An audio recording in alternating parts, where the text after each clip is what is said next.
ಶಾಸಕ CP Yogeshwar PA ಧಮಕಿ ಹಾಕಿರುವಂತಹ audio ಈಗ viral ಆಗಿರುವಂತದ್ದು. ಚನ್ನಪಟ್ಟಣ ಶಾಸಕ ಸಿಪಿವೈ ಪಿಎ ರಮೇಶ್ ಧಮಕಿ ಹಾಕಿದ್ದಾರೆ. ಅವರ ಆಡಿಯೋ ಈಗ ವೈರಲ್ ಆಗಿದೆ. ಚನ್ನಪಟ್ಟಣದ ಕೋಡಂಬಳ್ಳಿ ಜಿಲ್ಲಾ ಪಂಚಾಯಿತಿ ವ್ಯಾಪ್ತಿಯ ಪಿಎ ರಮೇಶ್ ಶಾಸಕ ಸಿಪಿ ಯೋಗೇಶ್ವರ್ ಅವರ ಪಿಎ ಧಮಕಿ ಹಾಕಿರುವಂತಹ ಆಡಿಯೋ. ಇಗ್ಗಲೂರು ಕುಮಾರ್ ಎಂಬಾತನ ಜೊತೆಗೆ ವಾಗ್ವಾದವನ್ನ ನಡೆಸಿದ್ದಾನೆ ಈತ. ಯೋಗೇಶ್ವರ್ ಆಪ್ತ ಬೆಂಬಲಿಗ ಇಗ್ಗಲೂರು ಕುಮಾರ್ ತಮ್ಮ ಸಂಬಂಧಿಕರ ಆರೋಗ್ಯ ಸಮಸ್ಯೆಗೆ ಸ್ಪಂದಿಸಿಲ್ಲ ಅನ್ನುವಂತ ಆರೋಪ ಇದೆ. ಈ ಬಗ್ಗೆ ರಮೇಶ್ಗೆ ಪ್ರಶ್ನೆ ಮಾಡಿದ್ದಾರೆ ಕುಮಾರ್. ಪ್ರಶ್ನೆ ಮಾಡ್ತಿದ್ದಂತೆ ಏಕಾಏಕಿಯಾಗಿ ಕುಮಾರ್ ಮೇಲೆ ಗರಂ ಆಗಿರುವಂತದ್ದು. ಅವಾಚ್ಯ ಶಬ್ದದಿಂದ ಇಗ್ಗಲೂರು ಕುಮಾರ್ಗೆ ನಿಂದನೆ ಮಾಡಲಾಗಿದೆ.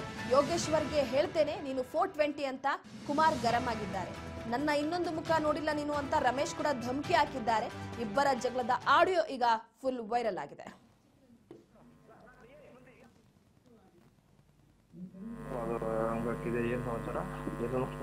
ಅಣ್ಣ ನಮ್ಮ ಅವನಿಗೆ ಸೀರಿಯಸ್ ಆಗಿ ಒಂದು ವಾರ ಆಯ್ತು. ಏನೋ ಸರಿಯಾಗಿ ಮಾತಾಡ್ಕೊಂಡು ಕುಮಾರ್ ನಾನು ಮಾತಾಡ್ತೀನಿ ಕೇಳಿ ನಿಮ್ಗೆ. ನಾನು ಹೇಳ್ದ ನೀನು ನಿನ್ಗೆ ಹೇಳ್ದ ನೀನು ಫೋನ್ ಮಾಡಿ ಫೋನ್ ಎತ್ತಲಿವಲ್ಲ. ಎಷ್ಟು ಫೋನ್ ಮಾಡಿದ್ದೆ? ಯಾವಾಗ ಮಾಡಿದೆ? ನಿನ್ನ ನಂಬರ್ ಇಲ್ವ ನನ್ನ ಹತ್ರ? ನನ್ನ ಈ ನಂಬರ್ ಅಲ್ಲ, ನಮ್ಮ ಅವ್ರ ನಂಬರ್. ಅದು ಹಂಗಾಗಿದೆ. ಏನು ಸಮಾಚಾರ? ಏನು ಅಣ್ಣ ನಮ್ಮ ಅವನಿಗೆ ಸೀರಿಯಸ್ ಆಗಿ ಒಂದು ವಾರ ಆಯ್ತು. ಏನೋ ಸರಿಯಾಗಿ ಮಾತಾಡ್ಕೊಂಡು ಕುಮಾರ್ ನಾನು ಮಾತಾಡ್ತೀನಿ ಕೇಳಿ ನಿಮ್ಗೆ. ನಾನು ಹೇಳ್ದ ನೀನು ನಿನ್ಗೆ ಹೇಳ್ದ ನೀನು ಫೋನ್ ಮಾಡಿ ಫೋನ್ ಎತ್ತಲಿವಲ್ಲ. ಎಷ್ಟು ಫೋನ್ ಮಾಡಿದ್ದೆ? ಯಾವಾಗ ಮಾಡಿದೆ? ನಿನ್ನ ನಂಬರ್ ಇಲ್ವ ನನ್ನ ಹತ್ರ? ನನ್ನ ಈ ನಂಬರ್ ಅಲ್ಲ, ನಮ್ಮ ಅವ್ರ ನಂಬರ್ ಅಲ್ಲಿ ಮಾಡವ್ರೆ. ಯಾವನು ಮಾಡ್ಲಿಲ್ಲ ನನ್ನ ಫೋನ್.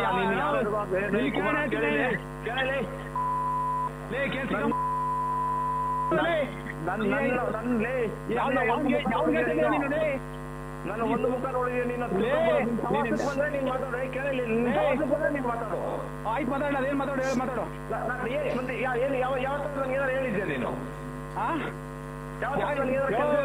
ನಿನಗೆ ಎಷ್ಟು ಫೋನ್ ಮಾಡಿದ್ದೇನೆ? ನಿನಗೆ ಎಷ್ಟು ಫೋನ್ ಮಾಡಿ ಫೋನ್ ತಗೊಂಡಿದ್ದೆ? ಯಾವೂರವನೇ ಅವನು? ಅವನು ಯಾವೂರವನೇ ಅವನು? ಯಾವ ಜೊತೆ ಮಾತಾಡಕ್ ನನ್ನ ಬಗ್ಗೆ ಎಲ್ಲ ಮಾತಾಡ್ಕೋಬೇಡ ನೀನು. ನೀನು ಥರ್ಡ್ ಕ್ಲಾಸ್ ಮಾತಾಡ್ಬೇಡ ನೀನು. ಅಲ್ಲ ಯಾವ ಮಾತಾಡ್ಕೋಬೇಡ ನೀನು ಎಂತ ಫೋಟೋ ಅಂತ ನನಗೆ ಗೊತ್ತು. ನೀನ್ ಪಿ ಎ ನೀನ್ ಕರೆಕ್ಟ್ ಮಾತಾಡ್ಬೇಕು ನೀನು. ನಾನೊಬ್ಬ ಲೀಡರ್ ಕರಲೇ, ನೀವು ಒಬ್ಬ ಪಿ ಎ ಥರ್ಡ್ ಕ್ಲಾಸ್ ನನ್ನ ಮಗನ ಕರೆಕ್ಟ್ ಮಾತಾಡ್ಬೇಕು ನೀನು. ನಂದು ನಿಂದೇನಾರ ವ್ಯವಹಾರ ಇದ್ರೆ ಹೇಳು. ಅವನು ಇರ್ಪಾಡ್ಸಿಬಿಟ್ಟು ಕಣ MLA ನಿಂತ ಕಳ್ಸುಕ. MLA ಅವ್ನು ದಿಮಾಗ್ತಾರೆ ನೋಡಲ್ಲ. ಇವತ್ತಿನ ಒಂದು ಗಂಟೆ ದಿಮಾಗ್ತ ನೋಡಿ. ಪ್ರಮುಖವಾಗಿ ಪ್ರಶ್ನೆ ಮಾಡ್ತಾ ಇದ್ದಂತೆ ಏಕಾಏಕಿಯಾಗಿ ಶಾಸಕ ಸಿಪಿ ಯೋಗೇಶ್ವರ್ ಪಿಎ ಧಮಕಿ ಹಾಕಿರುವಂತ ಆಡಿಯೋ ವೈರಲ್ ಆಗಿರುವಂತದ್ದು. ಸೊ ಈಗಾಗಲೇ ಸದ್ಯದ ಮಟ್ಟಿಗೆ ಈ ವಿಚಾರಕ್ಕೆ ಸಂಬಂಧಪಟ್ಟಂತೆ ಇಬ್ರು ಕೂಡ ಏಕವಚನಗಳಲ್ಲೇ ವಾಗ್ದಾಳಿಯನ್ನ, ಅಶ್ಲೀಲ ಪದಗಳ ಮುಖಾಂತರವಾಗಿ ವಾಗ್ದಾಳಿಯನ್ನ ಮಾಡ್ಕೊಂಡಿದ್ದಾರೆ.